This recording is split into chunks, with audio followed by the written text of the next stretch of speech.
Para isso eu gostaria de compartilhar com os irmãos um texto de 1 Coríntios capítulo 2. Eu não vou de fato fazer uma exposição desse texto, mas eu só vou lê-lo para fazer uma analogia. E aí eu quero usar alguns outros textos que eu já separei aqui e vou fazer a leitura de cada um deles. 1 Coríntios capítulo 2. Enquanto os irmãos chegam lá, queria agradecer aí a gentileza de ter recebido a mim e a minha esposa. Vários amigos também têm vindo conosco. E os irmãos aí, o amor é tão grande que nos constrange, né, irmãos? Muito obrigado pela gentileza. Pastor, muito obrigado por tudo que tem feito por nós. Muito bem, vamos lá. O texto de 1 Coríntios capítulo 2, eu vou ler aí 5 versículos, apenas para que eu tenha como base aqui aquilo que eu pretendo argumentar com os irmãos. Verso 1 diz assim: Eu mesmo, irmãos, quando estive entre vocês, não fui com discurso eloquente, nem com muita sabedoria para lhes proclamar o mistério de Deus, pois decidi nada saber entre vocês, a não ser Jesus Cristo e esse crucificado. E foi com fraqueza, temor e com muito temor que estive entre vocês. Minha mensagem e minha pregação não consistiram de palavras persuasivas de sabedoria, mas consistiram de demonstração do poder do Espírito, para que a fé que vocês têm não se baseasse na sabedoria humana, mas no poder de Deus. Bom, muito bem. Por que eu achei interessante começar por aqui? Esse texto, Paulo está escrevendo a uma cultura, a cultura dos irmãos da igreja de Corinto, onde você tem ali uma modalidade esportiva que rivaliza com as Olimpíadas da Grécia. Eles chamavam ali de jogos istmicos. Istmo é um acidente geográfico, uma situação geográfica. Então ali em Corinto você tem os jogos istmicos. E qual era o grande status quo da sociedade? Os atletas, eles buscavam a perfeição do corpo. E é claro que o herói, aquele que ganhava as modalidades dos jogos, quando recebiam ali os seus prêmios, né, a coroa da justiça, por exemplo, ele tinha que, para conseguir alcançar o seu alvo, ter um corpo perfeito. E Paulo está dizendo que o herói dele não tem um corpo perfeito, o herói dele não tem uma musculatura definida, o herói dele não parece um corredor que corre nos teatros, por exemplo. O herói dele é Cristo crucificado. E aí ele vai dizer que ele não tem problema em dizer, é claro que a palavra herói é apenas uma maneira de dizer do seu Salvador, porque o herói de Corinto é aquele que tem uma estrutura física que pode competir, só que a vitória dele, ela é perecível, ela murcha. E ele está dizendo, o meu herói, ele morreu nu na cruz, ele morreu envergonhado, ele morreu cuspido. E na verdade ele não tem uma beleza atlética, mas eu não tenho outro assunto a não ser Cristo e esse crucificado. Bom, a partir daí eu quero conversar com os irmãos aqui acerca desse paralelo que a Bíblia ela nos mostra, desse atleta que está sempre se esforçando e fazendo uma comparação do reino de Deus. E eu quero trabalhar aqui a partir de um evento, de uma relação, uma certa ocasião em que eu tive uma experiência, e daí eu produzi um texto que eu tenho trabalhado em alguns lugares. O que ocorreu?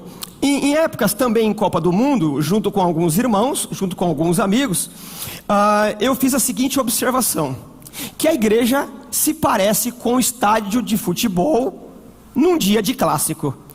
Ora, alguns ficaram curiosos para saber o que eu queria dizer, outros evidentemente não gostaram muito.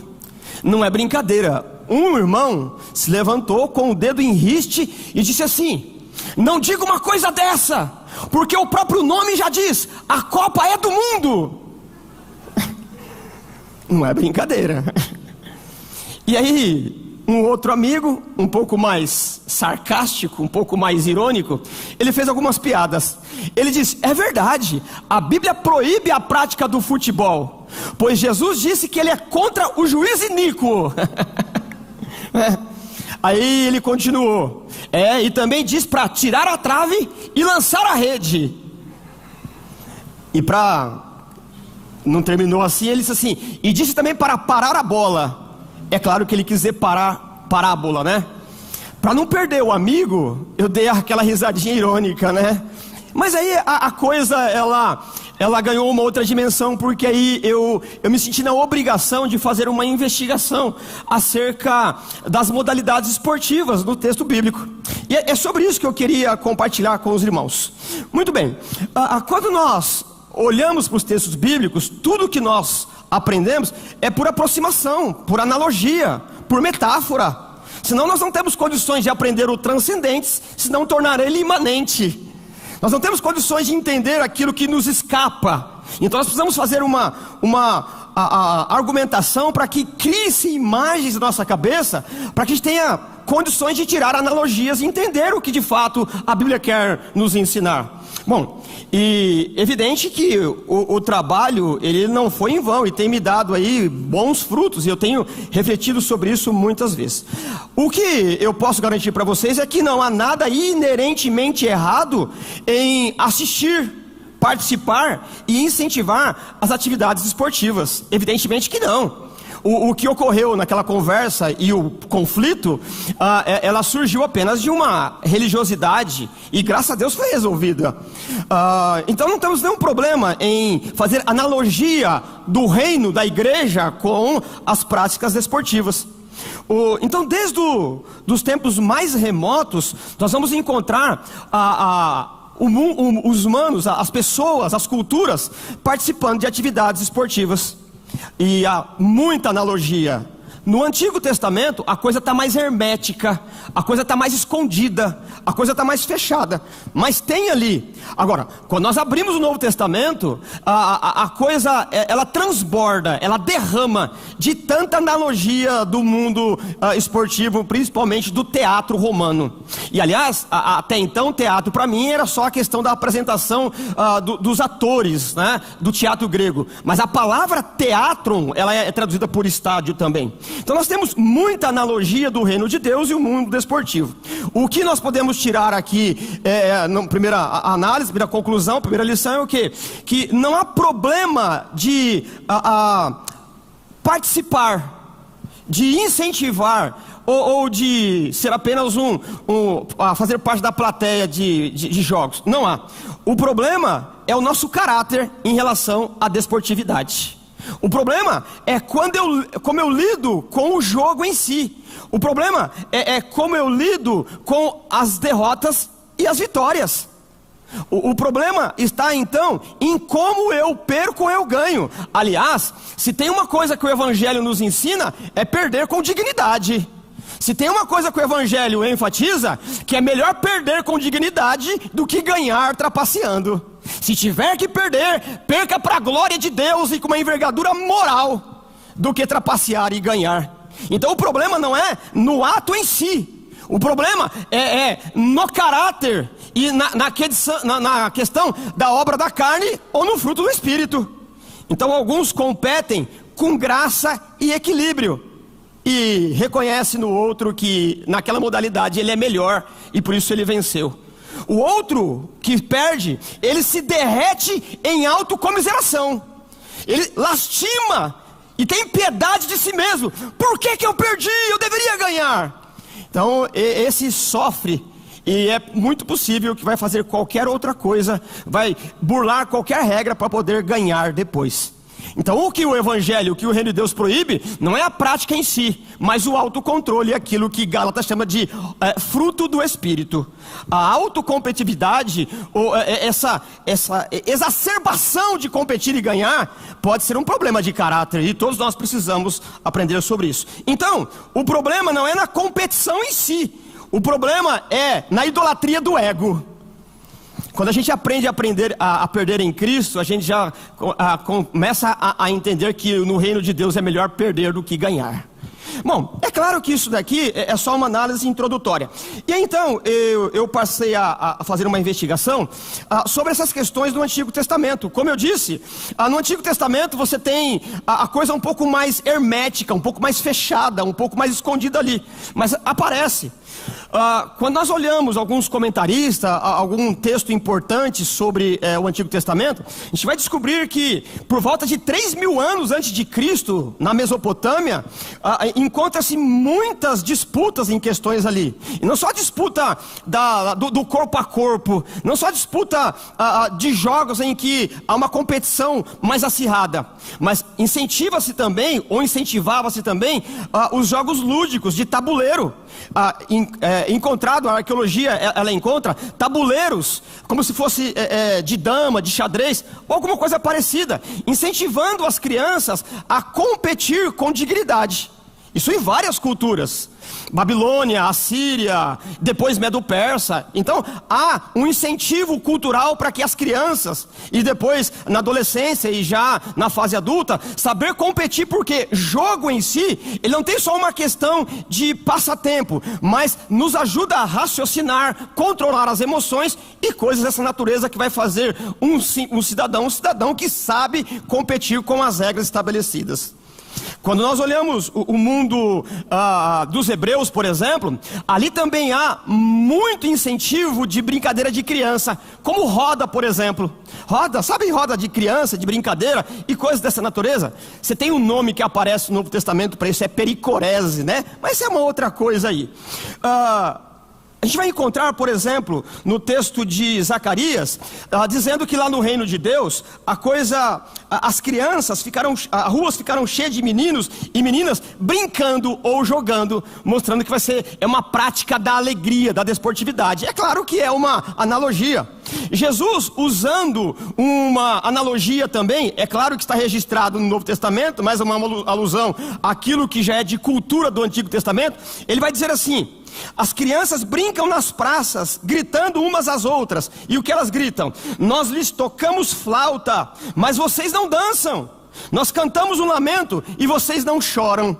Então você tem lá uma cantiga, uma roda, fazendo uma comparação da vida adulta, que tem gente que não reage, está apático à vida. Não importa, se eu toco um lamento, você não chora. Se eu toco uma música de casamento, você não se alegra. Você está apático para a vida, reage. Então as crianças elas faziam essas imitações. Ora, então é claro que quando nós olhamos o Antigo Testamento, há ali muita prática da desportividade. Os hebreus, por exemplo, eles brincavam ou promoviam disputas de arco e flecha, de funda. Lembra do Davi? Eu não sei se Davi tinha tempo de participar por conta das suas muitas tarefas, mas ele era bom no que fazia. Então arco e flecha, estratégia de guerra também eram jogos encontrados ali no Antigo Testamento com a cultura hebraica. Então é claro que são muitos os exemplos da desportividade. Agora, quando nós entramos no Novo Testamento, a investigação ela precisa ser selecionada, senão a gente se perde de tanta analogia que nós temos ali, principalmente no mundo greco-romano. E aí então eu fiz uma seleção aqui bem panorâmica, com algum material para demonstrar como existe material abundante sobre a desportividade. Por exemplo, sobre corrida, a maratona. Inclusive a história da maratona é muito interessante. Eu não tenho tempo de falar sobre ela aqui. Quando nós pegamos, por exemplo, o texto de Filipenses 3, 13 e 14, ali nós não sabemos se é uma corrida a pé ou uma corrida de biga. Mas o fato é que há ali uma competição. O que o apóstolo Paulo vai dizer? Esquecendo-me das coisas que ficaram para trás e avançando para adiante, prossigo para o alvo. Então é claro, quem está ouvindo, lendo Paulo, sabe que ele está fazendo uma analogia da corrida de biga. Ora, o sujeito que está lá conduzindo o equipamento da desportividade, ou mesmo correndo, ele não pode perder a atenção onde ele quer chegar. Se ele não olhar para o alvo, se ele olhar para a plateia aplaudindo, se ele olhar para o placar, por exemplo, ou para trás, ele vai perder o foco e muito provavelmente ele vai perder a corrida. E Paulo está dizendo: nós temos muitos problemas, irmãos filipenses, mas eu não posso olhar para a plateia, eu não posso olhar para a arquibancada, eu tenho que olhar para frente para não perder o foco daquilo que me foi dado. Um texto muito eloquente é o texto de 1 Coríntios capítulo 9, verso 24 e 25. O texto diz assim: não sabem que de todos os que correm no estádio, e interessante, a palavra estádio aí é teatron, a gente traduz por estádio, teatro mesmo, ou circo romano. Então, vocês não sabem que todos que correm no estádio, apenas um ganhou o prêmio? Então não importa quantos inscritos tem para a modalidade, apenas um vai ganhar. Corram de tal modo que alcancem o prêmio. E é claro, irmãos, que qualquer modalidade esportiva tem regra. Você não pode fazer a sua própria regra se você quer participar de uma modalidade. Você não é o senhor da coisa, você é o participante. Você tem um regulamento para isso. Você não pode correr ao seu bel prazer. Você, além da disciplina atlética, você precisa conhecer as regras da corrida. Você não pode estabelecer a corrida, o horário que você quer. Você não pode correr do jeito que você quer. Você tem que ter critérios para isso, senão não diz respeito à competição. Então, você deve correr de tal modo que você alcance o prêmio.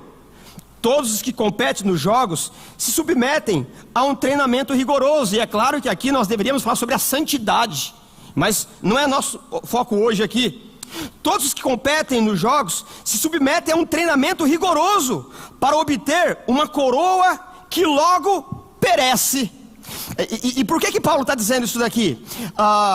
Antes e depois da abertura dos Jogos Olímpicos ou dos Jogos Istmicos, por exemplo, havia lá um culto ao deus homenageado, geralmente o deus Olympus, né? Relacionado à família dos Zeus lá. Então, o corredor, quando ele terminava, ou o atleta, quando ele ganhava, ele recebia de fato um galhozinho de árvore, né? Na cabeça, representando, homenageando o deus que era o patrono daquela modalidade. É claro que aquilo vai secar. É claro que aquilo vai murchar. Aquilo tem apenas uma etiqueta social, apenas relacionado a um culto. E Paulo está dizendo que quem ganha esse tipo de corrida, ele é celebrado sim. Quem ganha esse tipo de corrida, ele tem um status quo social sim. Mas isso passa, isso é efêmero, isso vai murchar. E lembra que Pedro vai usar a mesma metáfora. Então eles correm e logo a sua coroa perece. Mas nós o fazemos para ganhar uma coroa que dura para sempre. Então olha que metáfora maravilhosa. Olha que analogia significativa. A nossa corrida, ela não é a corrida que nós ganhamos alguma coisa aqui para depois murchar. Não, ela tem validade eterna. A nossa corrida tem um prêmio que não pode ser roubado, não pode enferrujar.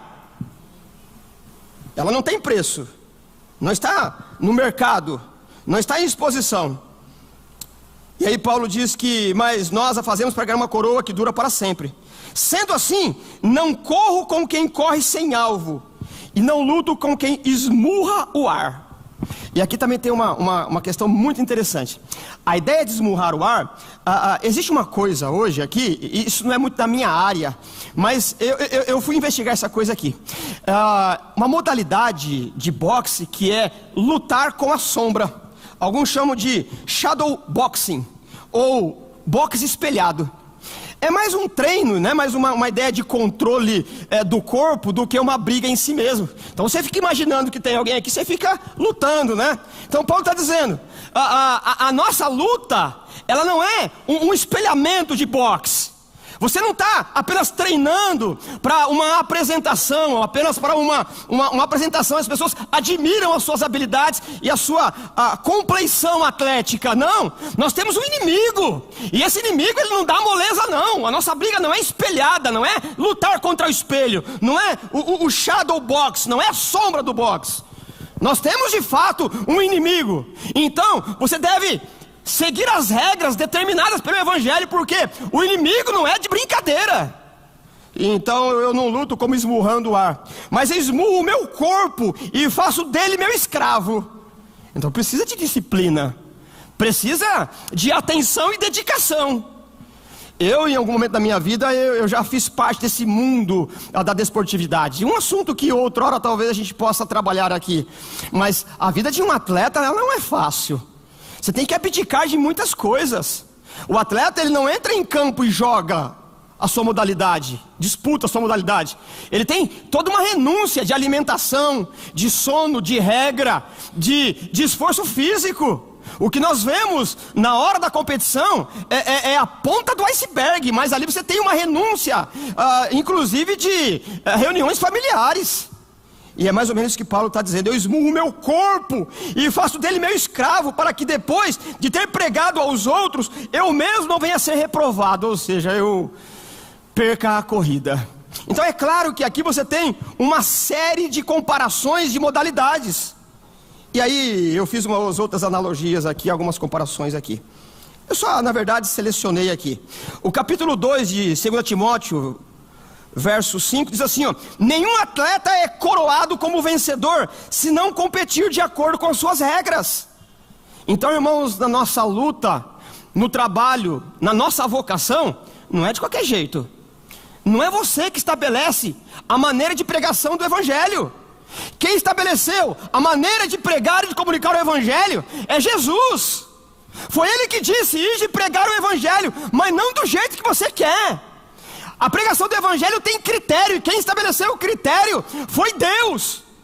A mensagem do Evangelho é: nós somos pecadores, e a não ser que cremos em Jesus Cristo, não há possibilidade de ganhar a vitória eterna. Você não tem nenhuma liberdade de colocar qualquer outra coisa no bojo, no conteúdo do Evangelho. Há uma doutrina: todos pecaram, destituição da glória de Deus e precisam de Jesus. Nós não podemos abrir mão e fazer com que a igreja se torne apenas uma ONG, uma associação de amigos, ou um grupo de filântropos. Tudo isso é muito bom, mas nós estamos aqui para proclamar que todos estão perdidos e só um meio de ganhar a corrida para a eternidade: crer em Jesus Cristo, o Filho de Deus. Você não pode inventar nada, você não pode mistificar objeto, você não pode colocar mais nada aí sob responsabilidade de burlar as regras. Há só uma mensagem, e quando nós pregamos essa mensagem, nós cremos que o Espírito de Deus é poderoso para convencer o homem do pecado, do juízo e da justiça. Você não estabelece regras e nem eu. 2 Timóteo capítulo 4 verso 2 diz o quê? Eu só tomei a palavra coroa da justiça. É claro que Paulo está fazendo a analogia da justificação em Cristo, uma outra doutrina importante. 1 Pedro capítulo 4 verso 5, 4, Pedro diz assim: quando se manifestar o Supremo Pastor, vocês receberão a imperecível coroa da glória. Paulo está dizendo: não importa em que estágio você está na corrida, você já ganhou. Não importa se parece que está perdendo, não importa, a vitória já está garantida. Nós somos mais que vencedores, não pela nossa capacidade de desportividade, mas pela graça do Senhor que nos salvou. E quando Ele se manifestar, é inexorável, nós vamos receber a coroa da justiça, aquela que nunca vai murchar, aquela que nunca vai perecer. No outro assunto, mas também usando a desportividade, Paulo vai em Gálatas capítulo 2 dizendo que os irmãos começaram muito bem. Lá no verso 2 ele vai dizer: cuidado, não corram inutilmente. Então quem se inscreve numa maratona, se inscreve para ganhar. Quando a gente perde, fala assim: eu perdi, mas valeu a competição. Não, a gente quer ganhar. A gente começa a lidar melhor com isso, como eu já disse no começo aqui. A gente não pode ser idólatra do próprio ego, mas a gente quer ganhar. E Paulo está dizendo aqui: não estabeleça suas regras. Lembra que os Gálatas começaram muito bem a corrida? E depois começaram com as questões judaizantes? E Paulo está dizendo: não mude as regras, não corra inutilmente. Ainda no texto de Gálatas, capítulo 5, verso 7, você tem uma outra analogia ali, está escrito assim: vocês corriam bem, depois mudaram. Filipenses 2,16: não ter corrido e me esforçado inutilmente. A ideia é a mesma. Em Hebreus capítulo 12, verso 1 e 2, está escrito assim: nuvem de testemunha. De novo a palavra ali é a ideia de as pessoas que estão no teatro, as pessoas que estão na arquibancada. Então na arquibancada tem um monte de gente torcendo: vai, corre mesmo, você vai conseguir. Então há uma nuvem de testemunha nos incentivando. Então corramos com perseverança. A ideia de correr com perseverança é uma ideia de não perder o foco. Algumas traduções é correr com paciência, que parece ter um paradoxozinho ali, né? Ou eu corro ou eu tenho paciência. Na nossa mente parece que ela não combina muito bem. Mas essa é a ideia, é correr e não ser desestimulado. Eu continuo correndo aqui. Ainda em 1 Coríntios capítulo 15, 32, Paulo falando sobre as dificuldades que ele teve, ele faz uma analogia daquelas modalidades em que pessoas eram jogadas nas arenas para serem comidas por leões. Aí está o circo romano, aí está aquela questão das pessoas mostrarem ávida pelo sangue, é o pão e circo romano.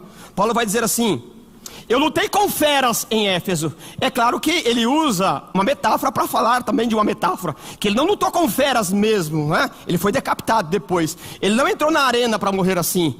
Mas ele está dizendo que aqueles que perseguiam ele eram como feras. A ideia de que ele está sendo mastigado por aquelas pessoas. Ainda em 1 Coríntios capítulo 4, verso 9, está escrito assim: nós, apóstolos, somos um espetáculo, teatro, circo romano para os homens.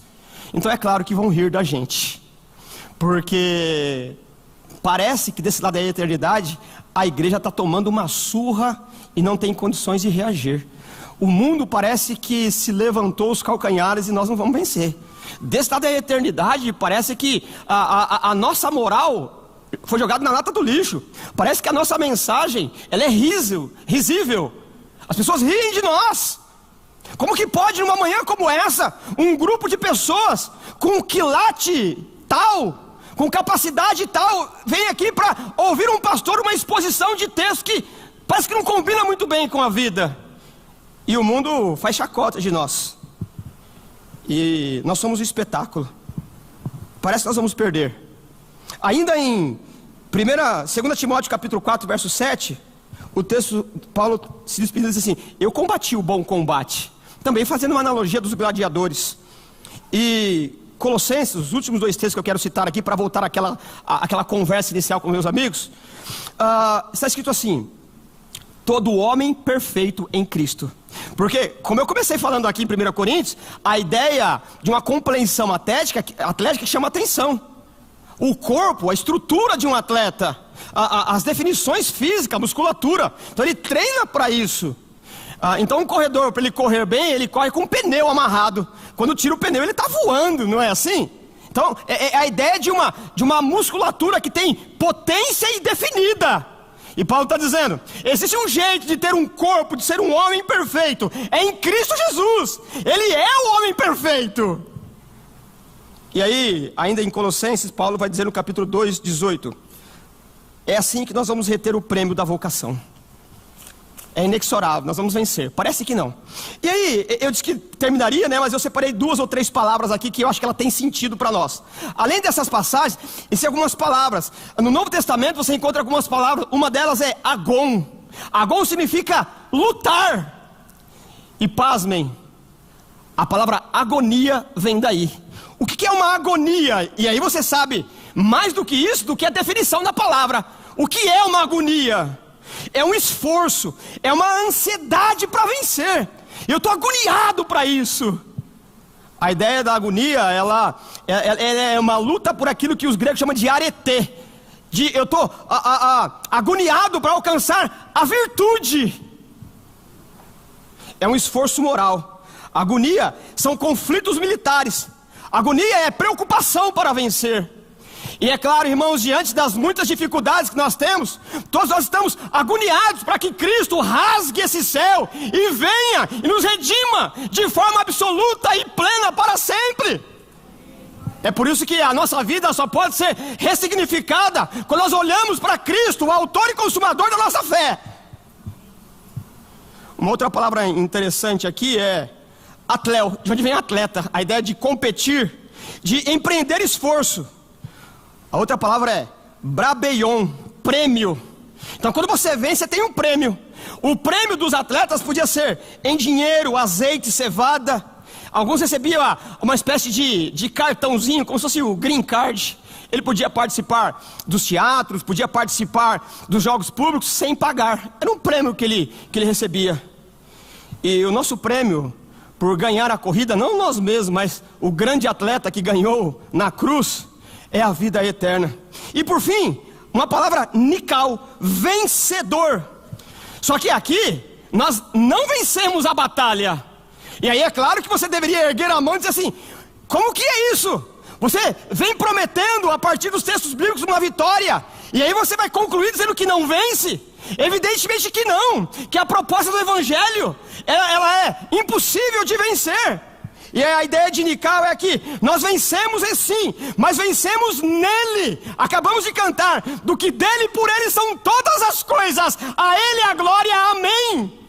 A glória da vitória não está em nós, porque nós não temos quilate moral para vencer tal competição, mas há um que pode vencer: Jesus Cristo, o Cordeiro de Deus.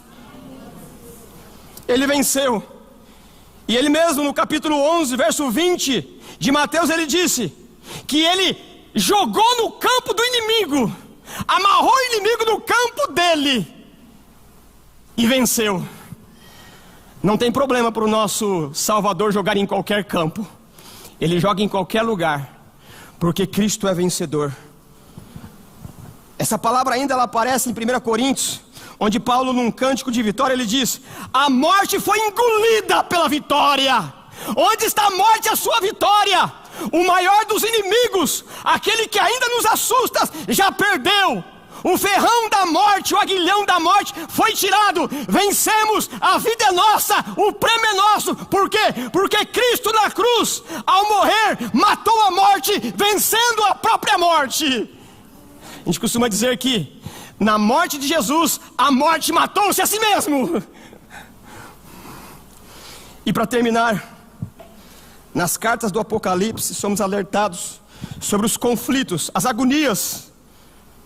E o texto sempre vai dizendo: ao que vencer, ao que vencer, ao que vencer. E nós sabemos que nele nós somos vencedores. Bom, é claro que eu preciso terminar isso aqui voltando àquela conversa. E como é que a conversa foi concluída? Eu produzi um texto, né? E eu registrei ele. É o primeiro texto desse livrinho aqui. A questão da parábola, a questão de lançar a rede. Aí então eu produzi um texto que eu tenho trabalhado ele em alguns lugares. Sorri com a piada para não perder o amigo. Já sabe do contexto, né? Brincadeiras à parte, estive pensando que a igreja é semelhante a um estádio de futebol em dia de clássico.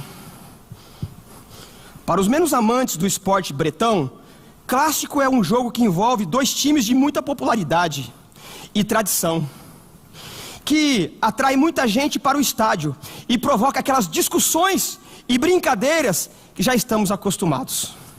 Nos dias de clássico, o estádio fica cheio, sem contar os milhões que se reúnem à frente da telinha.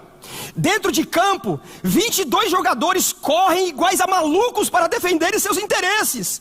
Soam e sujam de lama a camisa, pulam em direção à bola com a cabeça, com os pés. O goleiro também pode usar as mãos. Caem, levantam-se, derrubam-se, um sem fim de vezes. Gritam, xingam-se, cumprimentam-se. Dentro das quatro linhas, numa partida de futebol, o ritmo é alucinante.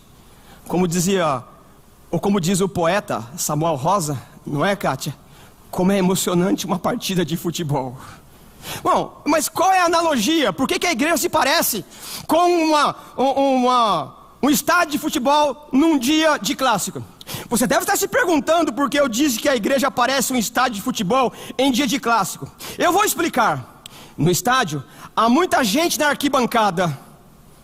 Vão para gritar. Corram para lá. Voltem. Chute agora. Volte para cá. Vai de novo para aquele lugar. Volte de novo para este. Quando o atleta erra, os torcedores vaiam.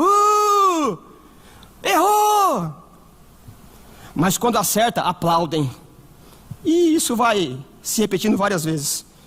Mas nunca entra em campo. Na igreja também há um número bem reduzido de pessoas dispostas a vestir a camisa e entrar em campo para suá-la pelo Evangelho.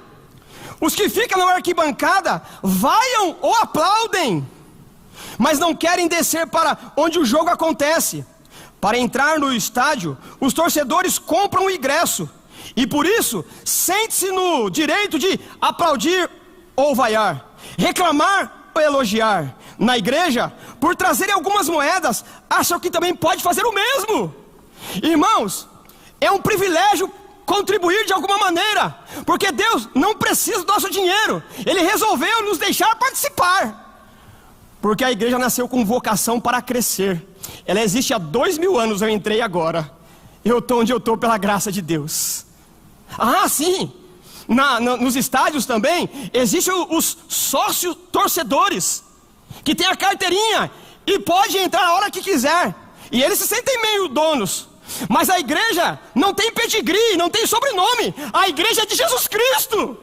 É Ele que é o capitão, é Ele que diz o que deve ser. As nossas vaidades não dizem muita coisa, porque se eu estou, a igreja é. Se eu não estou, ela é do mesmo jeito. A igreja é triunfante, ela nasceu para vencer. E foi o dono dela que diz: as portas do inferno não prevalecerão sobre ela. O prazer do espetáculo de futebol, para quem não joga, é torcer, é gritar e reclamar. Dentro de campo, só há lugar para 22 jogadores. Mas o prazer do evangelho está no fato de todos poderem entrar em campo e realizar grandes jogadas, vestir a camisa e defender as cores da pátria celestial. É nesse campo onde a seara está madura. Todos os cristãos já foram convocados. Basta descer da arquibancada, trocar a roupa de torcedor pela a roupa de atleta de Cristo, deixar de lado as bandeiras e buzinas e calçar os pés com as chuteiras do evangelho da paz. Perde muito tempo quem apenas vem para a igreja para aplaudir quando tudo está bem, ou reclamar quando as coisas não estão bem organizadas. Vamos, desça da arquibancada, pergunte para o grande técnico qual é a posição que você pode jogar. Tem lugar no evangelismo, tem lugar na oração, no ensino da palavra, tem lugar no serviço social, tem lugar no discipulado. Grande é a seara e são poucos ceifeiros. Ou poderíamos dizer que grande é o campo de disputa e poucos são os que querem deixar a zona de conforto da arquibancada e descer para jogar contra o time do pecado, do mundo e do diabo. Não precisa ficar preocupado. Se você não tem vocação atlética para esta importante partida, nossa comissão técnica tem atributos divinos, sabe dar habilidades e sabedoria para os que desejam entrar em campo e correr para ganhar o prêmio que dura para sempre. Anime-se! Desça da arquibancada, vista a camisa, jogue na posição que Deus te chamou. O grande juiz logo vai apitar o fim do jogo. E neste caso, não é uma simples partida que vai terminar, mas o jogo da vida que vai acabar para nunca mais recomeçar. Quando ouvirmos o apito trilar, a nossa comissão técnica nos receberá com os galardões eternos. Não se contente em aplaudir ou reclamar. Seja um atleta dedicado. Obedeça a voz do grande técnico.